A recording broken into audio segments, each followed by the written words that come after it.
Hello guys, welcome to another video and I hope everybody is doing extremely great.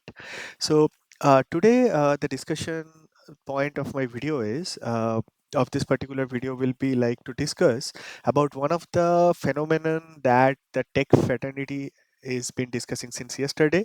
So what has happened is there was a boxing match between Mike Tyson and Jake Paul yesterday, and although I'm not a big boxing fan, but because of all the advertisement and everything, I've started following it. And what we saw is Netflix, which is always known for those great and like state of the art engineering. So Netflix actually lagged, and sometime it was buffering big time, and sometime even stopped warning, giving users some strange error that check your internet connectivities and all. So Netflix, in recent times, this has been one of the rare instances where we saw Netflix failing. So when I digged deeper into the issues and the tech fraternity and everybody around the this technology forums started talking around it. So one of the interesting fact that came is Netflix yesterday, it was trying to handle around 60 million concurrent users, and at that point of time only it failed, right? And if you see Hotstar last year, when all the Indian cricket fans had a heartbreak moment, that is 2023 World Cup final. During that World Cup final match, Hotstar was already handling some 59 million users. So as you can see, like Hotstar would have very easily scaled to 60 million users as well, whatever the users that Netflix was serving. But why didn't Hotstar fail? So everybody started praising Hotstar and Geo Cinemas, but I tried to go a little deep, and we will also explore in this video what Hotstar have done, which Netflix might not have done. Again, I'm not a engineer of Netflix, so this is just a speculation that these are the things Netflix might not have done to make this to make this event scale for 60 million users. So let's get into the core of this discussion. So Netflix is undisputedly, it have taken the art of on-demand streaming to new level. So when we say on-demand streaming, so on-demand streaming means suppose any popular TV shows are being broadcasted. So when I say popular TV shows, it can be something like Money Heist, or it can be something like Squid Game. So this kind of things are called like on-demand streaming. So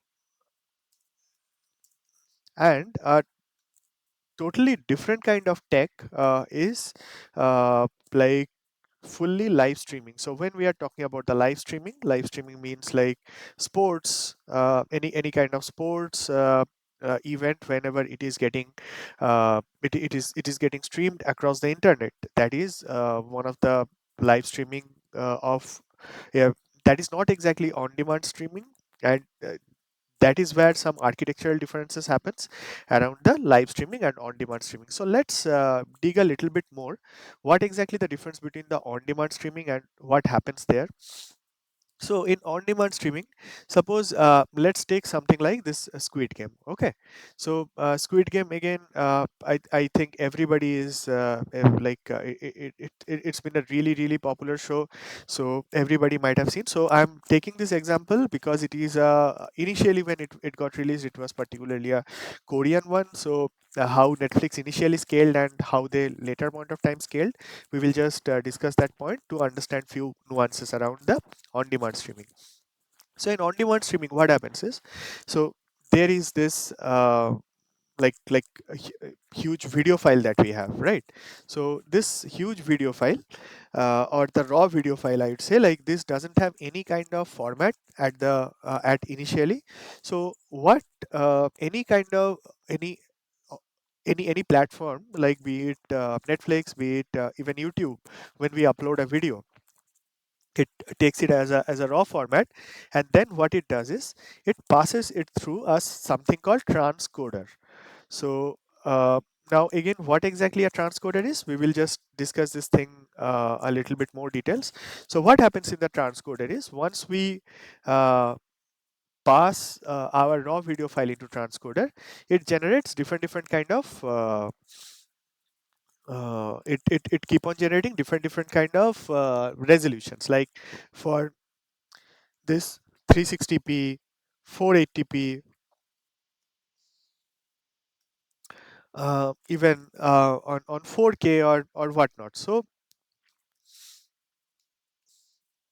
after all this files are getting generated, so you can understand, right? Like these things are, sorry, yeah. So this these things are different files now. So the transcoder has helped us in in generating these different files, and from there it gets saved into the servers. So now these files are now getting into the actual Netflix server. So after transcoding, then it comes into the server, from where the it will be served to the this millions and billions of users. So when it goes into this Netflix server,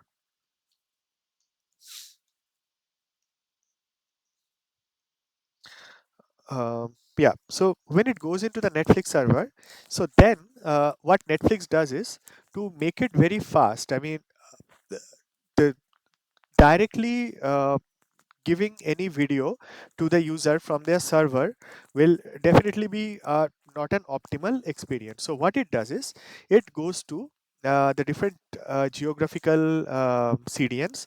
So when I say CDNs, these are the places where the content delivery networks.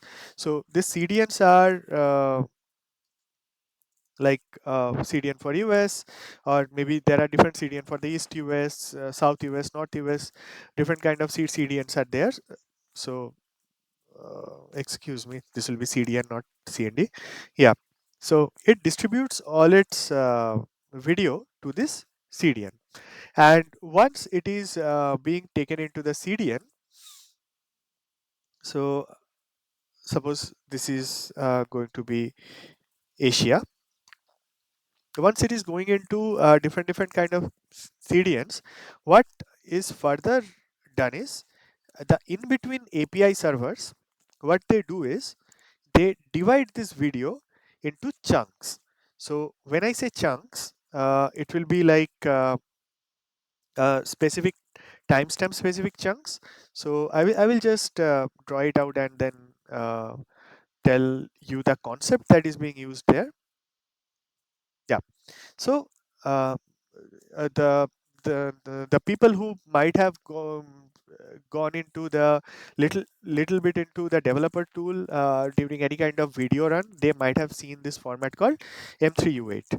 So what it does is, it stores different timestamp, like timestamp 1, timestamp 2, timestamp 3, timestamp 4, timestamp 5, timestamp 6, and so on, timestamp 6, and so on. So it does it something like this. Now, as you can understand, like in CDN, it is being stored in this format. Now, one more optimization that Netflix or any of this big media conglomeration does is, they take advantage of something called Open Connect to exploit the ISPs. So when I say ISPs, suppose you are taking you are taking your connection from something like Airtel, okay, or you are taking your connection from something like Act Internet. So Airtel uh, also have their own servers, okay, these are called ISP servers. So because these shows are being used are being viewed extensively across the different regions in India, or different regions across the world. So Netflix creates a cached copy as well into the ISP, or any of the server that is available in between. So this particular videos that you see, this particular video also have one of the cached copy in uh, has has one of the cached copy in the local ISP databases. So sorry, not databases, the servers. Okay, so now when me or you, like user like us, we are trying to access anything, then these videos are being served to us. Okay, so these videos then when we generally hit to the ISP server, so there what happens is it doesn't even have to go to the CDN. From the ISP server only it returns. In case something is not available here, it goes to the CDN, and then it goes takes that particular timestamp video. Suppose you are watching something like Mirzapur. Okay, so it might not be there for some reason. Then it takes the copy from the CDN and again create a local copy of it. But any frequently used any frequently watched videos are generally being cached with the um, ISP, and this whole thing is being called like OCA or Open Connect. So this is in recent times have become very famous.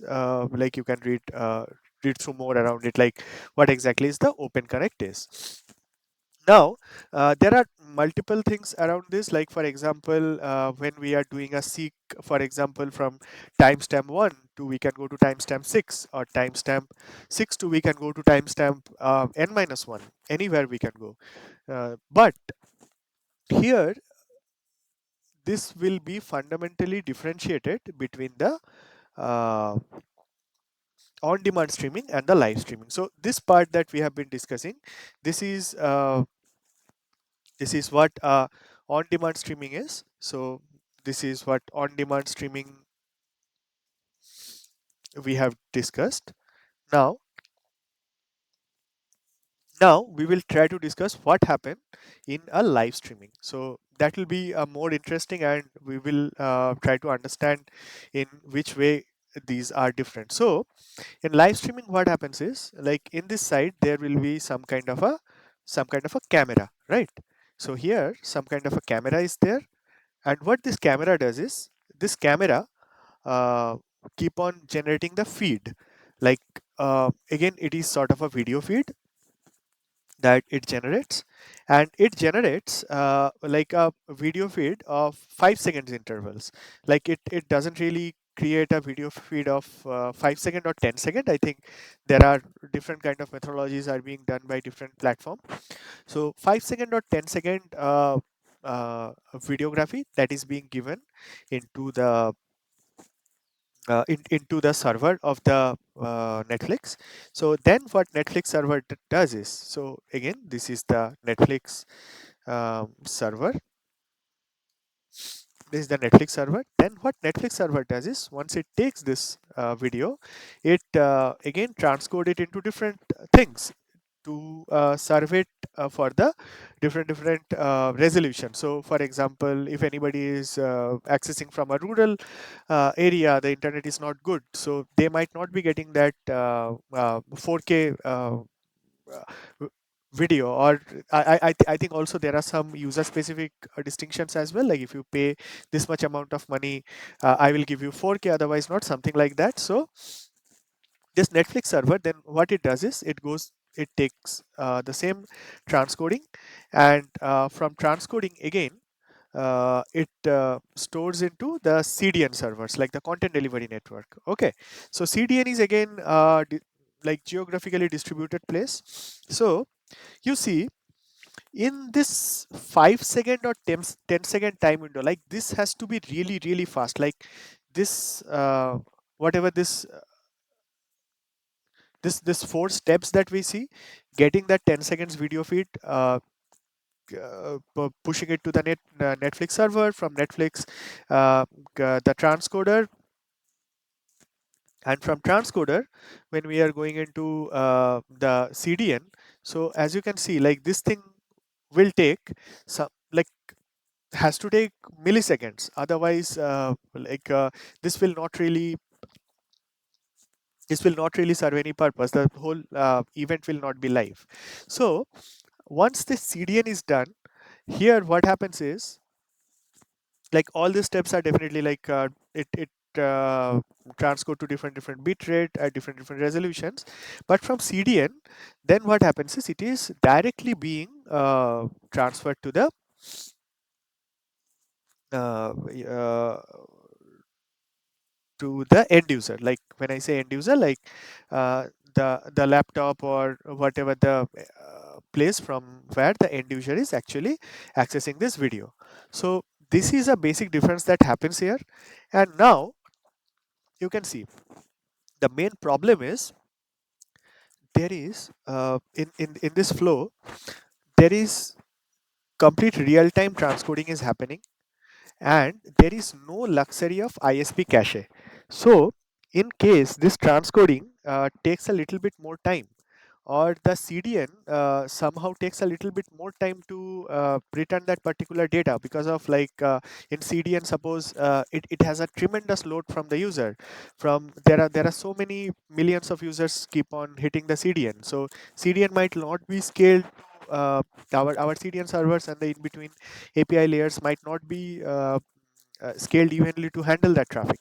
So because of these two problem, that no complete real-time transcoding is happening, and no luxury of this cache layer of the open connect or the ISP cache.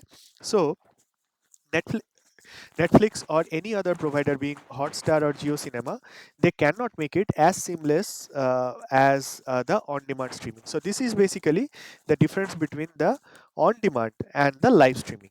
So now, like again, I will just put it here. Like this is the architecture of the live streaming.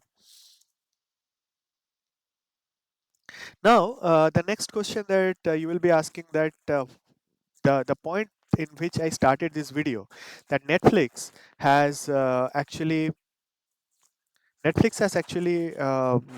buffered kept on buffering at the 60 million concurrent streams, whereas Hotstar successfully handled 59 million users during 2023 World Cup. What are the things that Hotstar might have done might have done better? So in this case, like while I was just watching that particular match, I had a certain I formed a certain theory around it, right? So I will just explain it around this, but again, that is what I feel, what might have happened with the Netflix. So the art of handling the tsunami traffic. So in tsunami, what exactly is tsunami traffic? Suppose any of the e-commerce platform like Amazon, when they have Black Friday, so they have completely different infrastructure to handle those extreme traffic.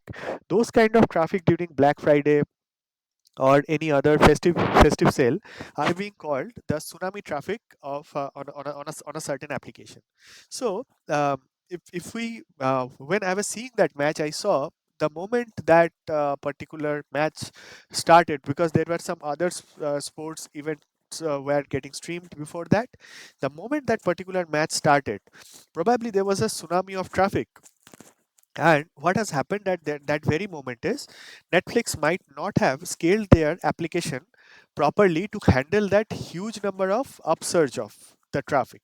So now I will come to the discussion, what Hotstar or Geo Cinemas might be doing it better to handle this tsunami traffic, what Netflix might not have done.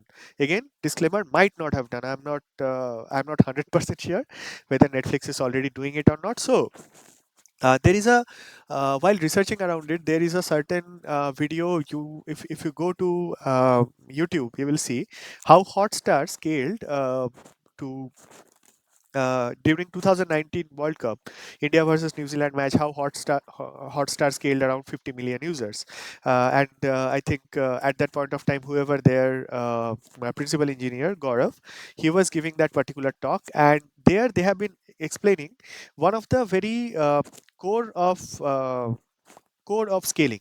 So generally, what happens in the scaling, those might not have done any real-time industry scaling. This was them.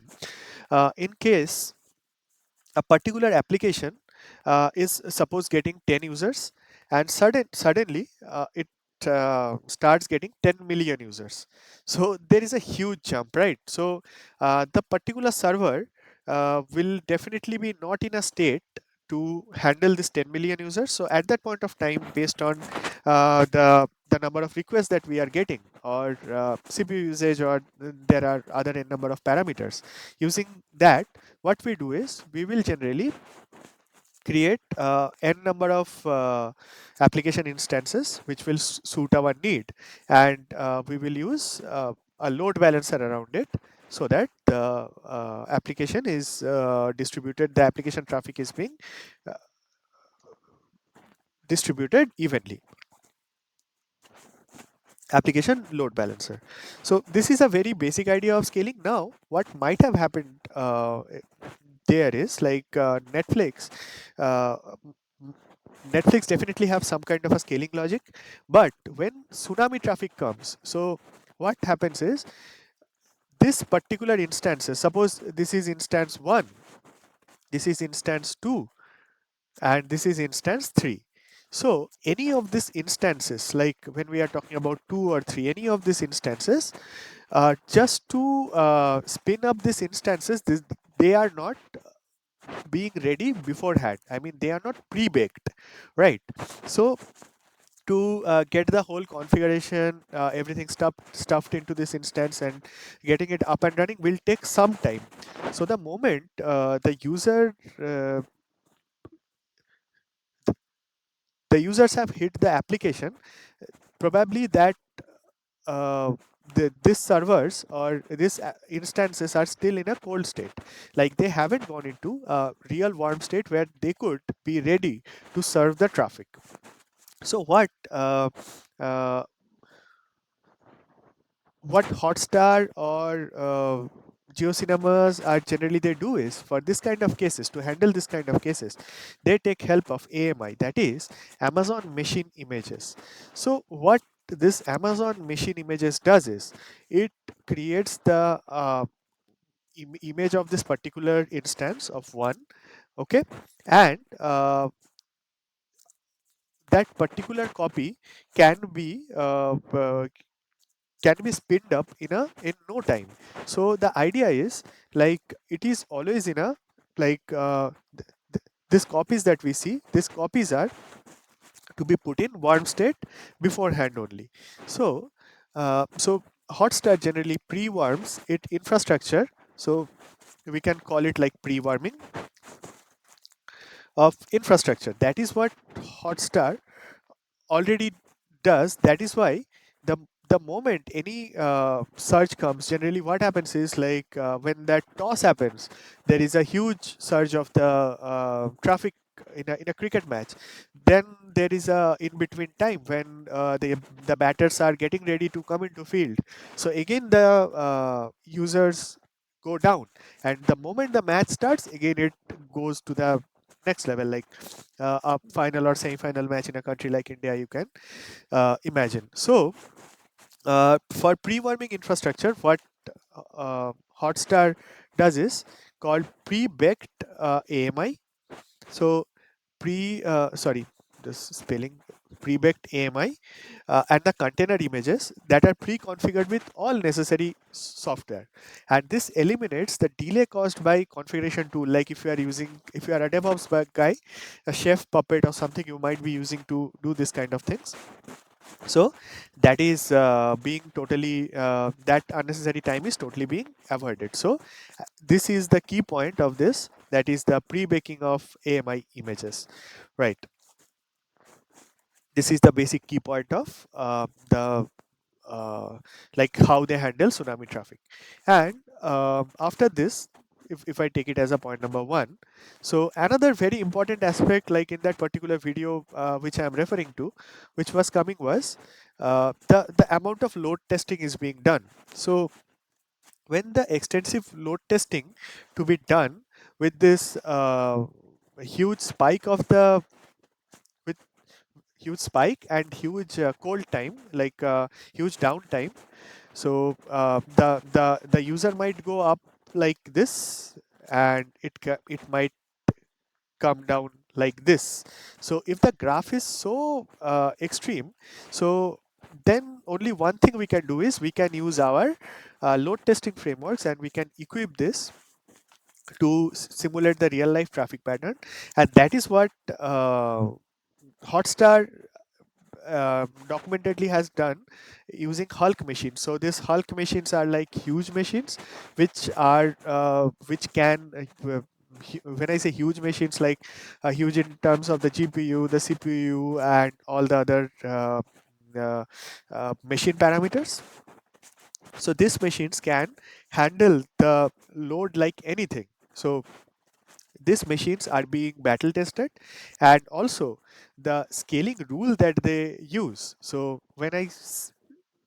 other than load testing, like this is also one of the thing that came out from that video. The scaling rule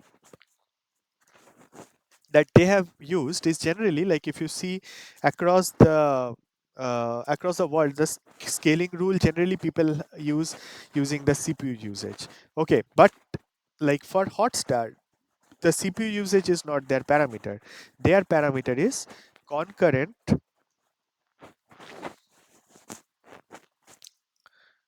concurrent traffic. So how many number of request is coming at the same time, concurrent traffic or the request rate, and based on that concurrency of the traffic, it gives more precise numbers, like how many AMI to be AMI to be cooked up, and what are the other autoscaling parameters we can do. And of course, one more thing that they have mentioned there is like chaos engineering, and which I'm pretty sure that Netflix already does. So I'm not mentioning this, but chaos engineering is basically taking away a particular part of your application, and just to see how the rest of the microservices or rest of the infrastructure is behaves around that. So I feel primarily this pre-baking or the pre-warming of the infrastructure, Netflix might not have anticipated, or they definitely have something around it, but they might not have anticipated that a pre-baking of 60 million users might be required at all. But as it is being a heavily advertised event, so unfortunately that huge surge came. So I was not very surprised when I saw that, because I knew Netflix is a king in on demand streaming, but for live streaming, again, I think the Hotstar and the Geo Cinemas, they does excellent job. And again, I'm sure that the kind of engineering base Netflix has, I am no one to comment around them. So they will come up with definitely a new marvel of architecture, and probably we get to read sometimes in the Netflix engineering blog, and all this all this massacre will be handled of way more better things. So they haven't published, by the time I'm recording this video, they haven't published any outage report or anything. So I think the system was not in outage, but probably it was only some kind of a buffering, or it was taking some time to respond. Something like that might have happened. So yeah, that's the video, guys. This is the thing that I wanted to explain. Please put down any questions that you might be having in the comments. I will try my level best to answer them. Thanks a lot.